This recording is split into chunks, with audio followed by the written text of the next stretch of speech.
मैं शेयर करने जा रही हूँ हेल्दी नमकीन की रेसिपी। 3 महीने तक स्टोर करके रख सकते हैं और ये बहुत ही जल्दी बनके रेडी हो जाती है। तो without delay let's start recipe. सबसे पहले 1 टेबलस्पून यहाँ पर मैंने देसी घी ले लिया है, इसे मेल्ट होने दें। फिर 1 टेबलस्पून राई यानी कि मस्टर्ड सीड मैं यहाँ पर ऐड कर रही हूँ, इसे क्रैकल होने दें। हाफ कप पीनट यहाँ पर डाल रही हूँ मैं, इसे अच्छे से रोस्ट कर लेना है घी में। जब ये रोस्ट होने लगेगा तो इसका कलर ब्राउन होने लगेगा, को यहाँ पर अच्छे से रोस्ट कर देना है। नमकीन रेसिपी बहुत ही हेल्दी है और आप चाहे तो इसे 2 से 3 महीने तक स्टोर करके रख सकते हैं, बहुत ही जल्दी बन के रेडी भी हो जाती है। अगर आप वेट लॉस कर रहे हैं तो भी ये नमकीन को खा सकते हैं एज अ हेल्दी स्नैक। ये रेसिपी आप ज़रूर ट्राई करें और कमेंट करके मुझे बताएं कि रेसिपी आपको कैसी लगी। रेसिपी पसंद आए तो चैनल को सब्सक्राइब, लाइक और शेयर भी कर दें। हेल्दी स्नैक मेरे चैनल पर अवेलेबल है, उनका लिंक आपको डिस्क्रिप्शन में मिल जाएगा। पीनट अब रोस्ट हो चुका है। अब यहाँ पर 1 टेबलस्पून टर्मरिक पाउडर यानी कि हल्दी पाउडर मैं डाल रही हूँ।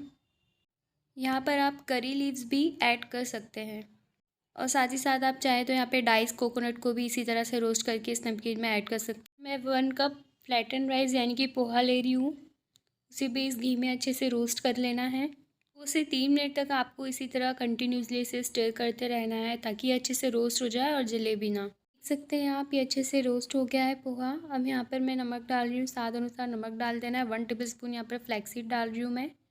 1 कप अब मैं यहाँ पर मुरमुरा यूज़ कर रही हूँ, उसे डाल देना। 1 कप यहाँ पर मैंने बेक किए हुए सेव लिए हैं, उसे भी ऐड कर देना, इससे बहुत ही अच्छा टेस्ट आता है।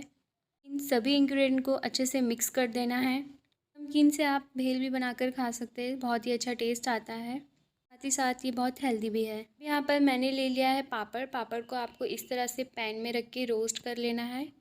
थोड़ा थोड़ा प्रेस करते जाना है आपको ताकि वो अच्छे से रोस्ट हो जाए और जले भी ना।